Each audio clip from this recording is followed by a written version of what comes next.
Hey everybody, it's Ryan and Joe, and in this episode we're going to talk about sign image. This is one of the 6 components of a zodiac sign from which we derive their meaning. And sign image is a little bit more of an obscure component. It's referenced every now and again, but it's actually a bit more meaningful than we may initially think. So sign image is exactly what it sounds like. It's the image that's associated with each zodiac sign. So Aries the Ram, Taurus the Bull, etc. And you've probably seen this referred to sometimes, especially like with imagery used on websites or in books, like to go along with the signs. But there's actually a lot of symbolism you can get from those images to give the signs meaning. Sign image is also a little bit different from some of the other components because, when we talked about like element or mode, there were like groups of signs that you could kind of compare and see how they were similar to one another.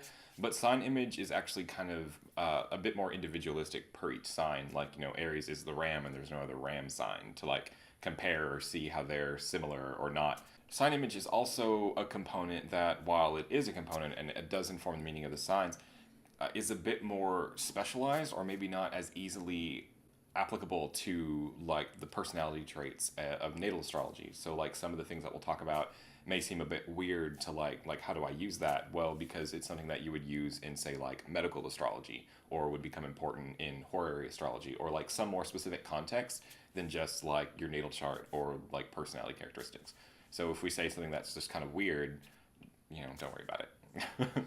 Let's start with Aries the Ram. What are rams like known for? Hitting things with their face. They run into things with their face. So this ram symbolism is where you get a lot of the kind of aggressiveness that's associated with Aries, or even just the idea of like going head first into something, being very driven and not hesitating. Then we have Taurus the Bull. This one's pretty obvious because bulls are plodding, slow, and stubborn creatures, and those are all things associated with the sign of Taurus in their own way. Taurus also gets a designation of cud chewing, and this is more of like a medical term. The idea that, obviously cows chew grass and then they swallow it and vomit it back up. And so the sign Taurus is often associated with vomiting, and in medical astrology, you don't want to administer medications with the sign Taurus highlighted. So just remember that. It's really important. So Gemini is the twins. Obviously the image is of course 2 people, and this is really where you get the idea of Gemini being about like communication or exchanging of something, because it's 2 people going back and forth, which is something that's unique for Gemini. Because they're 2 people, Gemini is also categorized as a double-bodied sign. It's 2 bodies, and double-bodied signs are often significant of like multiple things, like they can, be used to signify somebody having like multiple kids or like something like multiple that. Jobs, multiple like yeah. career paths in their life, stuff like that. Mm-hmm. Kind of by that same token, Gemini is also a barren sign because the figure of Gemini specifically is 2 men. So 2 men can't have a baby. So Gemini is often associated with like lacks of fertility sometimes in medical contexts. And this is another one of those things where this doesn't mean if you're a Gemini, like you're not fertile. It means if there is a horary question about a pregnancy or fertility or something, this would be relevant in that context. Right. But it's just like a little fun fact that comes from the image of the sign. So then we come to Cancer, which is the crab. Now, think about how crabs move sideways. They don't go really in straight lines. They zigzag a lot. This informs how Cancer can kind of approach things indirectly or change directions quickly or change moods quickly. Another fun thing with the Cancer constellation is that it actually rises. It's typically described as rising backwards, the idea that like most of the constellations look forward, like facing the vernal point, but Cancer looks backwards. It's where you get the stereotype of Cancer being like past oriented or kind of nostalgic for the past, like kind of, I think one of the big things with Cancer is like collecting things. That's also kind of a moon thing. And Cancer is also one of the fertile signs because crabs lay tons of eggs. And so this is useful in matters obviously of like fertility, like we were talking about earlier with Gemini, but also in agriculture. If you want to garden by the moon kind of thing, or cut your hair by the moon. So then we get to Leo the lion, and the lion imagery for Leo really has to do with like territorialism. You also kind of see that in like the fixed sign aspect of it as well. But it's sort of like, this is my territory, and just kind of like aggressively defending that. Leo is also one of the barren signs because lions have very few cubs. It's kind of the idea. Lions are often kind of referred to as the king of the jungle as well, and this goes along with the Leo and royalty associations. It's kind of the idea that Leos can sometimes be like the leader of the pack. That's a very lion-like thing. Then we get to Virgo the Maiden, or the Virgin. So the image of the maiden really goes along with Virgo's conscientiousness and courteousness as what we call a humane sign. Virgo is also considered a double-bodied sign, and this is because historically the image for Virgo is always kind of two things together, like the other double-bodied signs. For example, a woman with wings or a woman with a bird. So this is what makes it a double-bodied sign. So Virgo is also classified as a barren sign, and this relates to her image as a virgin. Just the basic idea that like virgins don't have children. They can, but then they won't be virgins anymore. Typically. Our next sign, Libra the Balance or the Scales. And this is where we get the idea of Libra being associated with like equality or fairness or justice, because the image of the sign is literally an instrument that we use to make distinctions, to make judgments, or to like weigh the value of something. Then we get to Scorpio, which is, of course, the Scorpion.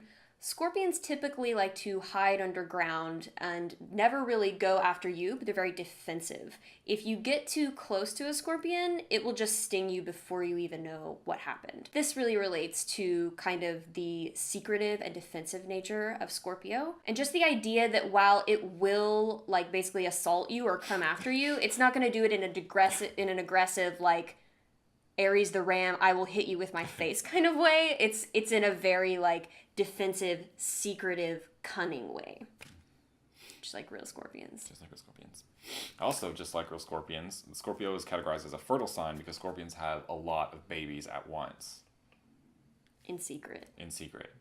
To plot your death. But they usually always carry them around on their back, I think. They gotta keep their you gotta keep them people close. So with Sagittarius, we can kind of go two different ways. Sometimes it's Sagittarius the Archer, and sometimes it's Sagittarius the Centaur, even though the Latin is actually like the Archer. And from this, we get the idea of Sagittarius being kind of like more goal-oriented, like the Archer is aiming at something, and you know Sagittarius will go and get that thing. But because it's an Archer and because it's armed with the bow and arrow, we also talk about Sagittarius being aggressive, but we usually characterize this as more being like, oh, Sagittarius is just like honest and blunt. Kind of like well-meaning, but also like kind of will hurt your feelings in a way. But as the Centaur, as like the half-man, half-horse, we also get into the idea of Sagittarius being classified as a double-bodied sign, like Virgo and Gemini were. That's what happens when you're half-man, half-horse. Whoops. When you have a bow. What the fuck? It's a weapon with two parts. That's not even true. A bow is a weapon. The arrows are the ammunition. Yeah. Too many MMOs with like unlimited arrows where you don't have to think about it. You don't. Oh, I used to hate those, honestly. I used to almost never play Archer classes. I hate playing Archer. Like in old school MMOs, because you'd have to go and buy like what. If that's a pain in the ass. I never liked Archer anyway, because it was like, oh, it's almost like you're a melee class, except you can't get close enough to punch them, and if you do, you do less damage. This is why I play melee DPS.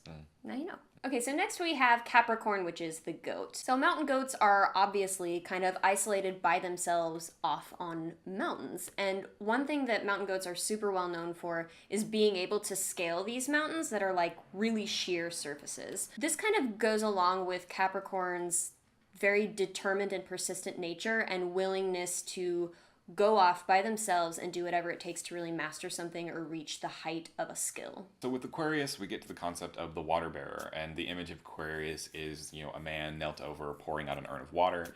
And this is where we get the idea, sometimes we'll see Aquarius being associated with like humanitarianism or like giving or just being engaged in this like humble act of offering something up, like for the greater good. So there's just sort of this idea of like passing something down or like handing something on to somebody else. Finally, we have Pisces, which is the fish or the fishes. So fish are naturally very sensitive to their environments, and this can make them a little timid or skittish. This is where we get the idea of Pisces being kind of non-committal or a little flaky or quick to change their mind or not really sure what decision to make. Pisces is also considered a double-bodied sign because the image is actually of two fishes swimming in opposite directions. Pisces is also considered a fertile sign because fishes, like the images of the other fertile signs, lay lots of eggs at once and have a lot of offspring at once. So we hope this gave you some insight into how the image of each sign informs the meaning of that sign as one of the 6 main components of each sign. It's a sign. Yeah, I know, right? I know, but I was just going with it. Okay. Sign. So if you have any questions about the image or anything else that we said today, please leave your comments below and we'll be sure to get back to you. So thanks for watching, and we'll see you next time. The next sign is Capricorn. The goat. The sticky-footed, persistent, isolated animal that will stop at nothing to reach the top of the mountain. All right. So then we get to Aquarius.